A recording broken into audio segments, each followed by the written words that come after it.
اس وقت پاکستان تحریک انصاف کے vice chairman سابق وزیر خارجہ شاہ محمود قریشی صاحب نے ہمیں جوائن کیا ہے۔ السلام علیکم قریشی صاحب، بہت بہت شکریہ آپ کے وقت کے لیے۔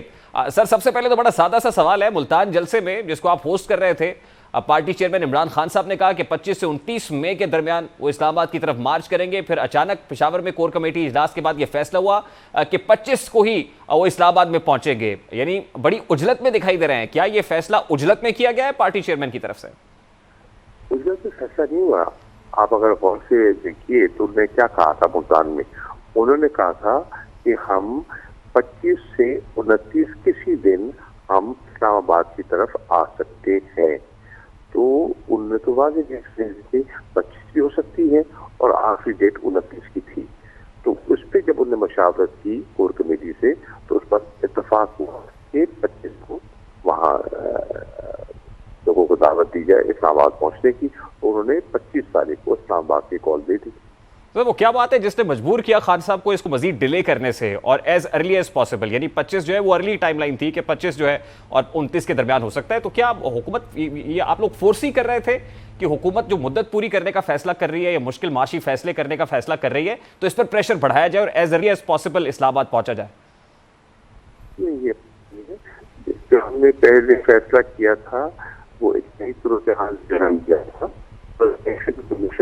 فیصلہ آیا تھا جس میں انہوں نے 25 سے 39 کو ڈی سیٹ کر دیا تھا۔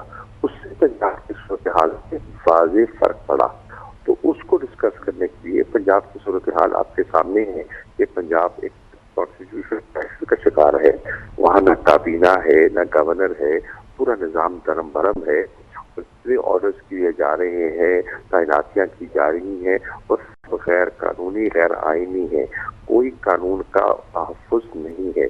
تو اس کو اس صورتحال سے باہر نکالنا بہت ضروری تھا، چنانچہ اس کو ڈسکس کرنے کے لیے اور صورتحال کو ڈسکس کرنے کے لیے کور کمیٹی کا اجلاس بلایا گیا۔ کور کمیٹی کے اجلاس کے بعد سب سے مشاورت کے بعد اس نتیجے پہنچے کہ جو عوامی رابطہ تھی، جو ہمیں نقطہ نظر پیش کرنا تھا وہ ہم کر چکے، اور اب ہمیں اسلام آباد کی طرف روانہ ہونا چاہیے اور ایک نکاتی ایجنڈے پر، اور وہ ایک نکاتی ایجنڈا ہے نئے انتخابات، شفاف نئے انتخابات، تاکہ ملک اس پرانی کیفیت سے باہر آئے۔ دیکھیں، ابھی جو آپ نے عوامی رابطہ مہم کی جلسے کیے ملک کے طول و عرض میں، آپ کو کیا لگتا ہے آپ اپنے ہدف کے کتنا قریب ہوئے؟ مطلب اسمبلیاں ڈیزالو کرائی جائیں، الیکشنز ہوں، اس سے کتنا قریب ہوئے ہیں، یا پھر آپ نے محسوس کیا کہ نہیں اب الٹیمیٹ پریشر ہونا چاہیے حکومت پر؟ دیکھیے، آپ خود لوگوں کا جو لوگوں کی تعداد ہے، جس تعداد میں لوگ تشریف لائے ہمارے جلسوں میں، اس سے آپ خود اندازہ لگا سکتے ہیں کہ ہمارے نقطہ نظر سے لوگ کتنے قائل تھے، لوگ مطمئن تھے، قائل تھے تو آئے۔ یہ تو اس گرمی کی شدت میں کون گھر بار چھوڑ کر بھوکا پیاسا آ کے گھنٹوں جلسوں میں انتظار بھی کرے اور استقبال بھی کرے؟ تو لوگوں کی پذیرائی موجود تھی، موجود ہے۔ تو قریشی صاحب، وہ سٹیک ہولڈرز جن کو اصل میں قائل ہونا چاہیے، کنونس ہونا چاہیے، جنہوں نے الیکشنز کرانے ہیں، کیا وہ بھی کنونس ہوئے ہیں یا انہوں نے بھی کوئی فلیکسیبلٹی کا مظاہرہ کیا؟ دیکھیے، اس وقت اسٹیک ہولڈر تو مسلم لیگ نون ہے نا، اس وقت وزیر اعظم شہباز شریف ہے، سب سے بڑے اسٹیک ہولڈر وہ تشریف فرما ہے۔ آئین کے مطابق ان کے پاس یہ ان کی ڈسکرشن ہے، وہ جب مناسب سمجھے اسمبلی کو ڈیزالو کر کے نئے انتخابات کے لیے صدر کو ریکویسٹ کر سکتے ہیں، اور اگر وہ چاہتے ہیں کہ ملک کو اس دلدل سے نکالا جائے تو واحد طریقہ یہ ہے۔ اس کے علاوہ ہمیں کوئی اور بہتر راستہ دکھائی نہیں دیتا۔ اور اس کے ساتھ ساتھ مسلم لیگ نون کے اندر سے آوازیں آ رہی ہیں کہ وہ انتخابات کے لیے تیار ہیں، حتیٰ کہ نواز شریف صاحب نے بھی اپنی آمادگی کا اظہار کر دیا کہ اسمبلیاں توڑ دی جائیں اور نئے انتخابات کروا دیے جائیں۔ یہ تو آصف علی زرداری صاحب ہیں، پیپلز پارٹی اور شاید کچھ اور عناصر ہیں جو کہ اس میں رختہ اندازی ڈال رہے ہیں، صرف اپنے ذاتی مفادات مقاصد کو حل کرنے کے لیے۔ نہیں، لیکن قریشی صاحب، ان کو تو آپ نے کبھی سٹیک ہولڈرز تسلیم نہیں کیا ہے، یہ تو آپ کے بقول امپورٹڈ ہیں اور یہ تو وہ فیصلہ ساز نہیں ہے، تو اور ان سے تو کبھی آپ بات چیت، مطلب جب یہ اپوزیشن لیڈر تھے تو اس وقت بھی خان صاحب بات کرنے کو تیار نہیں تھے، تو کیا اب ان کے ساتھ بات چیت کے لیے ریڈی ہو جائیں گے آپ؟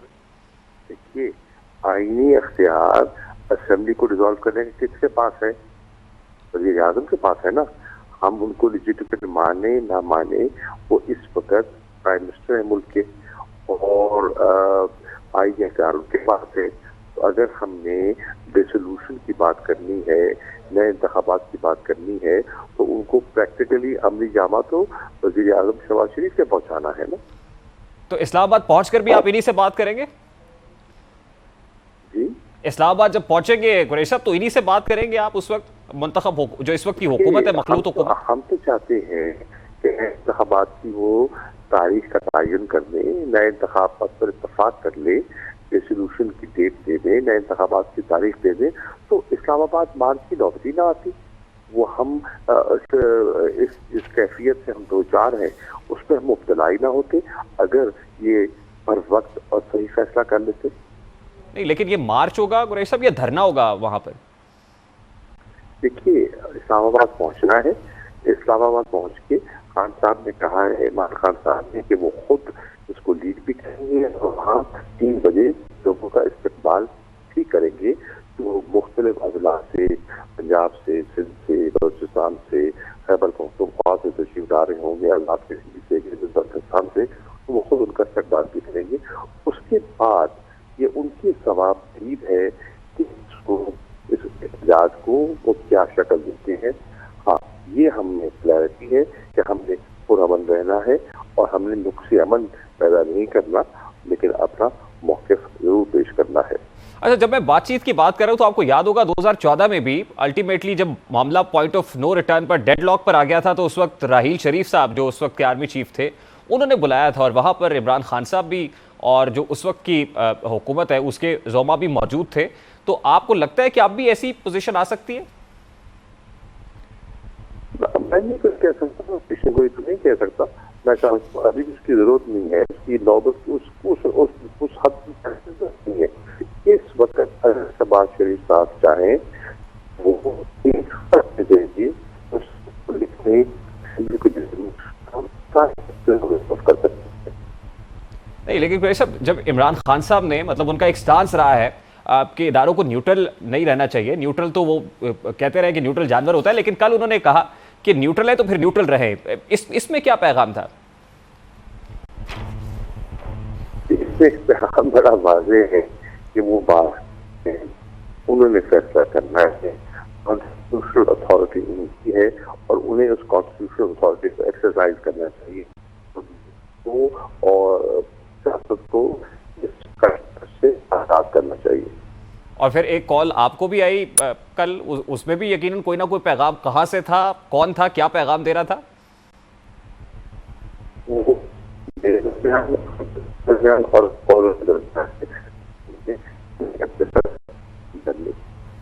سر غالباً آپ کی آواز میں کوئی ڈسٹورشن ہے سر، اگر please if you could please repeat this. میں کہہ رہا ہوں کہ وہ جو ہے وہ میرے درمیان ہے اور میرے درمیان اور آنر کے درمیان ہے، جو ڈسکس کرنے کی میں ضرورت محسوس نہیں. اب لاسٹلی یہ بتا دیجیے گا سر، کیا مقتدر حلقوں کی طرف سے آپ کو اپروچ کیا جا رہا ہے، کوئی بات چیت ہو رہی ہے بیک ڈور بھی؟ دیکھیے بات کرنی ہے حکومت وقت میں جو اس وقت تحقیق ہے بااختیار قانون اور آئینی طور پر وہ بااختیار ہے. ہر ایگزیکٹو کا اپنا رول ہے اور مقننہ کا اپنا رول ہے، جوڈیشری کا اپنا رول ہے، اور ان اپنے جو آئین نے ذمہ داریاں دی ہیں ان ذمہ داریوں کے اندر رہتے ہوئے اگر سبھی اپنا کام کا انجام کر دیں گے تو وہ استحکام کے لیے بھی اور ملک کے لیے مفید ثابت ہوگا. صاحب اگر حکومت بات نہیں کرتی ہے اور وہ رکاوٹیں کھڑی کرتی ہے، کنٹینرز لگاتی ہے، آپ کو روکا جاتا ہے، تو پھر کس سے بات کر رہے ہوں گے آپ؟ دیکھیے کنٹینر لگاتے ہیں، پکڑ دکڑ کرتے ہیں، اس سے مشکلات میں اضافہ ہوگا. ہمارے لیے نہیں، ہمارے لیے تو وہ ہوگا ہی ہوگا، لیکن حکومت کے لیے بھی ہوگا. اور تاریخ اس بات کی گواہ ہے کہ اس قسم کے احتجاج جو ہیں وہ چند دنوں کے نہیں ہوتے، طویل عرصے کے ہوتے ہیں. تو ہم ان کا مقابلہ کریں گے، جو بھی قوتیں ہوں گی اس سیاسی انداز میں ان کا مقابلہ کریں گے.